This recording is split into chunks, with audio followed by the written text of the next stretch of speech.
Our next speaker is one of only 0.002% of business owners in the world, who are women who run a company that grosses over 6 figures per year while also being a full-time mom. Named as one of the top 10 entrepreneurs to watch, in 2022, by Fox, CBS, and NBC, she's a 10 times best-selling author, podcaster, speaker and Christian business coach, who helps thousands of Christians each year live out their marketplace calling, with confidence. So now, ladies and gentlemen, please welcome to the stage, the founder and CEO of the Flamingo Advantage, Katie Hornor. Eric Liddell was an Olympian runner, and he later became a missionary. He said, "When I run, I feel God's pleasure." In other words, God created me to run. And when I run, when I compete, I feel his pleasure because I'm doing what I know he created me to do. And so as you're seeking this paradise, as you're looking at like, God, what is it that you've got me working for? What is the big vision and the big goal here? I want you to consider that question if you're struggling with it. What do you do that makes you feel God's pleasure? Because chances are that's what he created you to do. Sometimes he asks us to do things that are hard, but he doesn't ask us to do them alone. He promises to never leave us or forsake us. But I do think that when we're doing what he created us to do, we will find a joy in it. We will feel his pleasure in it, just like I feel when I get to stand up and teach. There's different stories that can affect your vision and your legacy too. And you can use those stories.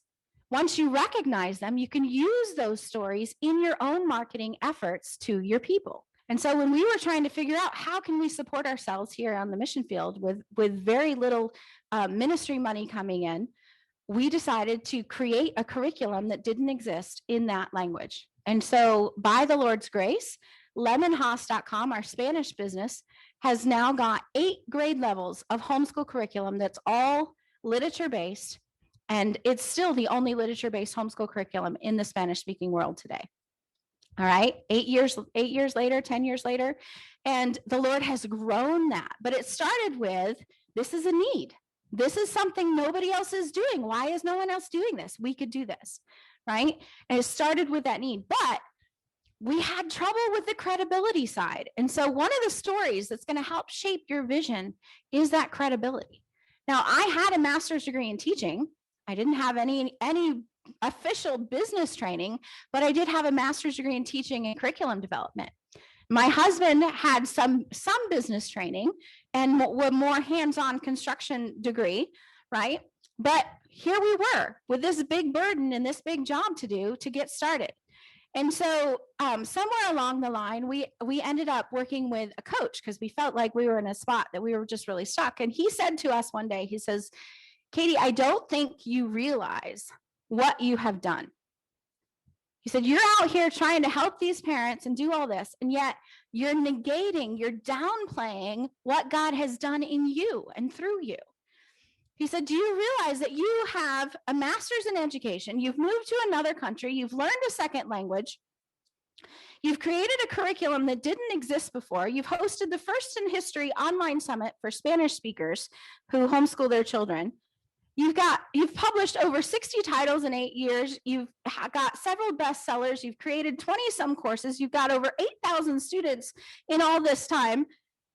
You've got some serious credibility here."